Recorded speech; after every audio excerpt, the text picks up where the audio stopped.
चलो शुरू करते हैं। अब आपको एक स्टोरी सुनाने जा रहा हूँ। उस स्टोरी को आपको याद रखना है, समझना है। और बहुत ही बकवास स्टोरी है और बहुत ही इंपॉर्टेंट स्टोरी है। ठीक है, बकवास चीज़ है, याद करनी है। अब शुरू करते हैं।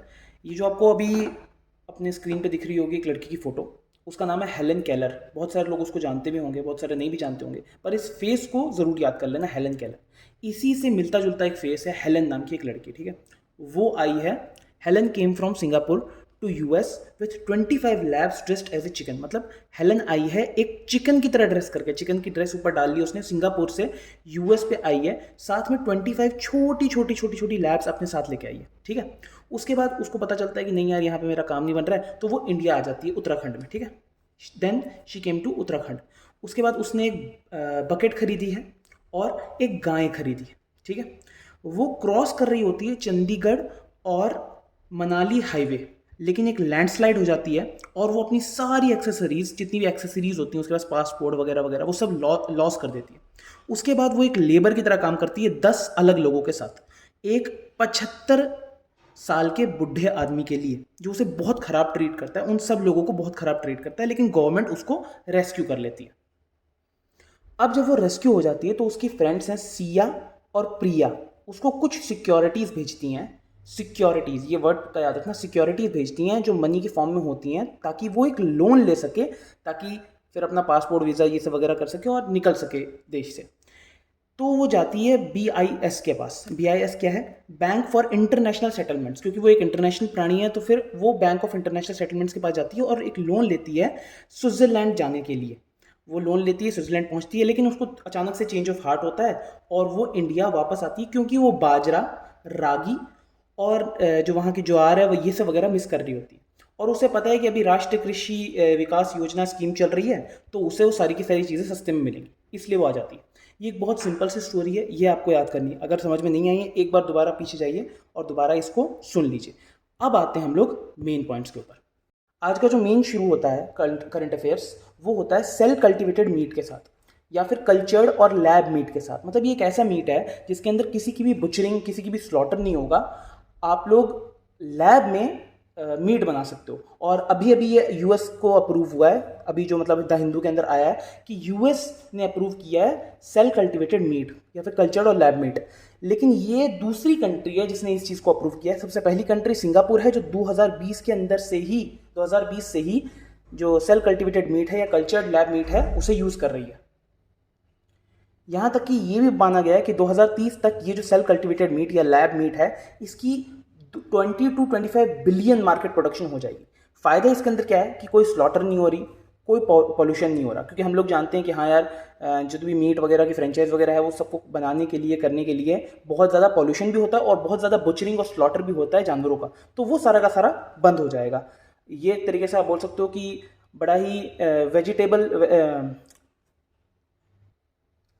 वेजिटेरियन मीट है, ये बोल सकते हो आप लोग कि ये एक वेजिटेरियन मीट है। ठीक है, अब दूसरी जो हमें इंपॉर्टेंट करंट अफेयर्स आज का है वो है कि अप्रैल से, जो अभी इस साल का जो अप्रैल है, वहाँ से जो चार धाम यात्रा होती है, मैं बड़ी वाली चार धाम यात्रा की बात नहीं कर रहा जिसमें हमारे देश के चार कोने आते हैं, मैं छोटी वाली चार धाम यात्रा की बात कर रहा हूँ, जिसमें बद्रीनाथ, केदारनाथ, गंगोत्री और यमुनोत्री, ये चार जगह आती हैं उत्तराखंड की, उनकी बात कर रहा हूँ। तो उस एक जो चार धाम है, छोटी वाली चार धाम, उसमें 149 लोग मर चुके हैं अभी तक।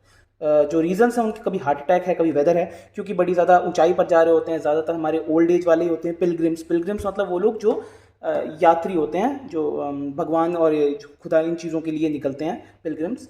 तो वो जो ऊंचाई वगैरह पे जाते हैं तो उनकी प्रॉब्लम्स हो जाती हैं, हार्ट अटैक हो जाता है, क्योंकि बहुत ज़्यादा चलते हैं, वेदर कंडीशन प्रॉब्लम हो जाती है, ऑक्सीजन की कमी हो जाती है उनकी वजह से। अब यहाँ पर यह है कि ये जो चार धाम है, ये एक इकोनॉमिक कॉर्नर है 10 लाख से ज़्यादा लोगों के लिए। मतलब 10 लाख से ज़्यादा लोग इसकी वजह से रोज़गार पाते हैं। और उससे भी बड़ी बात यह है कि 50 लाख से ज़्यादा पिलग्रिम्स इन चार धाम यात्रा को हर साल अटेंड करते हैं। ये 7,500 करोड़ से बड़ा एक इकोनॉमिक सेक्टर बन चुका है, 7,500 करोड़ से ज़्यादा। उसके बाद तीसरी जो हमारे आती है, जो इन्फॉर्मेशन आ रही है अभी, वो है कि एक फ्लैश फ्लड की वजह से जो लैंड स्लिप हुआ है, उसने हिमाचल जो हाईवेज़ है उसको बहुत बुरी तरह से डिस्टर्ब कर दिया है। वहाँ पे बहुत सारे लोग प्रॉब्लम में आ चुके हैं, बहुत सारे रास्ते बंद हो चुके हैं, 140 ट्रांसफॉर्मर्स डैमेज हो चुके हैं, मतलब लाइट वगैरह जा चुकी है। ये जो प्रॉब्लम हुई है ये हुई है चंडीगढ़ और मनाली नेशनल हाईवे के ऊपर। और ऐसी प्रॉब्लम्स तब होती हैं जब लैंडस्लाइड्स या साइक्लोन्स आ जाते हैं, और लैंडस्लाइड्स आई है। और फ्लैश फ्लड्स एक बड़ा इंपॉर्टेंट टर्म है। फ्लैश फ्लड्स का मतलब होता है बहुत ही जल्दी से आने वाली कोई बाढ़ टाइप, ठीक है, मतलब 5-6 घंटे के अंदर अंदर फ्लैश की तरह आई, जैसे फ़ोन का जो फ्लैश होता है, अचानक से फ्लैश आता है हम लोग फ़ोटो लेते हुए, तो वैसे वाली है कि वैसे उतनी तेज़ी से एक बाढ़ आई और सब कुछ तबाह करके चली गई। चौथा पॉइंट है NHRC, national human rights commission. इन्होंने नोटिस दिया है महाराष्ट्र को ओवर टॉर्चर ऑफ 11 वर्कर्स। मतलब जो नेशनल ह्यूमन राइट कमीशन है इसने महाराष्ट्र जो स्टेट है हमारी उसको एक नोटिस दिया है कि आप इस चीज़ पे ध्यान दो, क्योंकि 11 वर्कर्स का बहुत ही ब्रूटली टॉर्चर किया जा रहा है। ये ऑब्जर्व हुआ है कि जो बॉन्डेड लेबर सिस्टम एक्ट 1976 है इसको वायलेट किया गया। हमारा एक एक्ट है जो पूरे पूरे नेशन पे लगता है, बॉन्डेड लेबर सिस्टम एक्ट 1976। लेकिन ये पूरे के पूरे नेशन पे जरूर लगता है, लेकिन इसको जो अप्लाई करता है, जो इसे अप्लाई करता है वो होती है हमारी स्टेट गवर्नमेंट। मतलब ये बिल्कुल ऐसा है कि हमारे नेशन ने हमारे सब लोगों के ऊपर एक टैक्स लगा दिया, लेकिन उसको कलेक्ट करने की जिम्मेदारी जो है वो हमारी स्टेट गवर्नमेंट की। ये बिल्कुल वैसा है, ठीक है। अब ये जो बॉन्डेज लेबर एक्ट है इसे थोड़ा समझ लेते हैं। इसके अंदर होता क्या है? इसके अंदर होता ये है कि कॉन्ट्रैक्टर वर्कर्स को लोन देता है लेकिन उनकी जो सैलरी होती है वो बहुत मिनिमम होती है, जिसकी वजह से वो हमेशा इस लोन के नीचे दबे रहते हैं, ठीक है। और 12-12 घंटे काम करवाते हैं, ज़्यादा अच्छी तरह से फूड नहीं देते, प्रॉपर न्यूट्रिशन वगैरह प्रोवाइड नहीं करते। ये सारी की सारी प्रॉब्लम्स इसके अंदर आती है, जो कि इधर हुआ है। इसलिए national human rights commission NHRC ने नोटिस दिया महाराष्ट्र को कि यहाँ पे टॉर्चर हो रहा है 11 वर्कर्स का, और आप इस चीज़ के ऊपर ध्यान दीजिए। अब इसके ऊपर कार्रवाई भी शुरू होगी। तो अब आगे चलते हैं।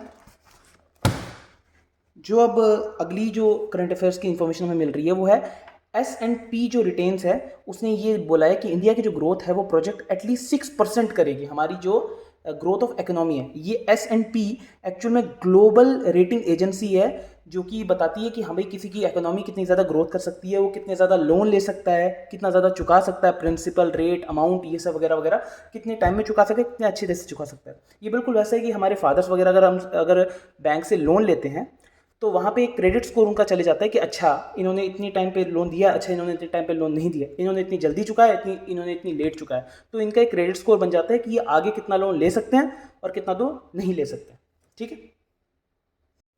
इंडिया के अंदर अलग अलग 6 क्रेडिट एजेंसीज हैं जो कि सेबी के अंदर आती हैं, securities and exchange board of India.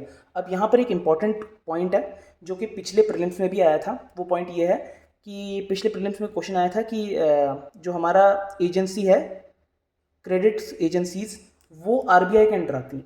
ये बिल्कुल गलत पॉइंट है। हमारी जो जितनी भी क्रेडिट एजेंसीज हैं, क्रेडिट एजेंसी जो हमें पता लगाती है यहाँ पे कितनी इकोनॉमी कर सकता है कितना नहीं कर सकते हैं, वो सारी की सारी सेबी के अंदर आती हैं, आरबीआई के अंदर नहीं आती, ठीक है।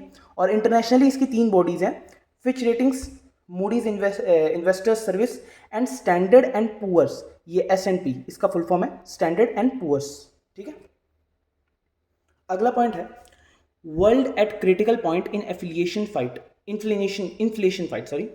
BIS मतलब बैंक ऑफ इंटरनेशनल सेटलमेंट ने बोला है कि जो हमारा वर्ल्ड है वो एक क्रिटिकल पॉइंट पर है इन्फ्लेशन फाइट की। मतलब महंगाई बहुत भयंकर तरीके से बढ़ रही है और हम लोग बहुत ही क्रिटिकल, बहुत ही प्रॉब्लमेटिक पॉइंट पर पहुंच चुके हैं। और ये कोई ऐसी बॉडी नहीं है। Bank of International settlement 60 central banks को रिप्रेजेंट करती है और इसका हेडक्वार्टर है बेसल, स्विट्जरलैंड में। 60 सेंट्रल बैंक्स, मतलब जो हमारा आरबीआई है वो एक सेंट्रल बैंक है, उन सेंट्रल बैंक्स को भी ये रिप्रेजेंट करती है। और एक बहुत इंपॉर्टेंट स्टेटमेंट है जो कि हमारे JKPSC और JKS और KAS के अंदर हमारा इन सब में पूछा जा सकता है कि कौन सा बैंक है जिसे central bank of central banks बोला जाता है। फॉर एग्जाम्पल अगर आपने इकोनॉमी अभी तक पढ़ी होगी तो वहाँ पे बोला होगा कि बैंक्स ऑफ बैंक जिसे बोला जाता है वो हमारा RBI है, रिजर्व बैंक ऑफ इंडिया। लेकिन central bank for central banks ये किसे बोला जाता है? तो वो हमारा आंसर है BIS, bank for international settlement, ठीक है। और हमारा जो 7वां पॉइंट है वो है ये जो साल है 2023 इसे मिलेट्स के लिए बहुत इंपॉर्टेंट साल बोला गया है, इंटरनेशनल ईयर ऑफ मिलेट्स बोला गया है। मिलेट्स क्या होते हैं? ये एक नई टाइप की क्रॉप है, नई टाइप की तो क्या बोलें, मतलब पुरानी टाइप की क्रॉप है लेकिन बहुत बढ़िया क्रॉप मानी जाती है ये। क्यों? क्योंकि ये फार्मर फ्रेंडली है, ये सॉइल फ्रेंडली है, ये बहुत बढ़िया तरीके से ग्रो हो जाती है, इससे ज़्यादा पानी की ज़रूरत नहीं पड़ती। कौन कौन सी है? बाजरा हो गई, रागी हो गई, ज्वार हो गई, ये सारी की सारी। इन्हें यहाँ तक कि न्यूट्री केरल्स भी बोला जाता है, केरल्स। और हमारा जो राष्ट्रीय कृषि विकास योजना थी 2011-2012 में, 2011 और 2012 में, उसको 300 करोड़ रुपए भी इसको प्रोवाइड हुए थे ताकि मिलेट्स की प्रोडक्शन को बहुत ज़्यादा बढ़ाया जाए। इसके हेल्थ बेनिफिट्स भी बहुत सारे हैं, मोटापा कम हो जाता है, और हमारा जो गैस वगैरह वो सारी की सारी खत्म हो जाती है। ये सारा का सारा आर्टिकल में दिखाया गया। तो आज के लिए बस इतना ही है। अब इम्पॉर्टेंट बात, आज जो बर्थडे है वो है मिस हेलेन केलर का और टोबी मैकग्रेगन का, ये स्पाइडरमैन जो हमारे रहे हैं उनका भी। तो ये जो मैंने सबसे पहले जो स्टोरी सुनाई थी, उस स्टोरी से रिलेटेड ये सारे के सारे पॉइंट्स हैं, वो आप एक तरीके से स्टोरी मेथड से याद कर सकते हैं। तो वो स्टोरी जो आपको शुरुआत में सुनाई पड़ी है, वो एक बार दोबारा सुन लीजिए, आपको सारे के सारे डाउट्स क्लियर हो जाएंगे, सारी की सारी चीज़ें याद होने लगेंगी।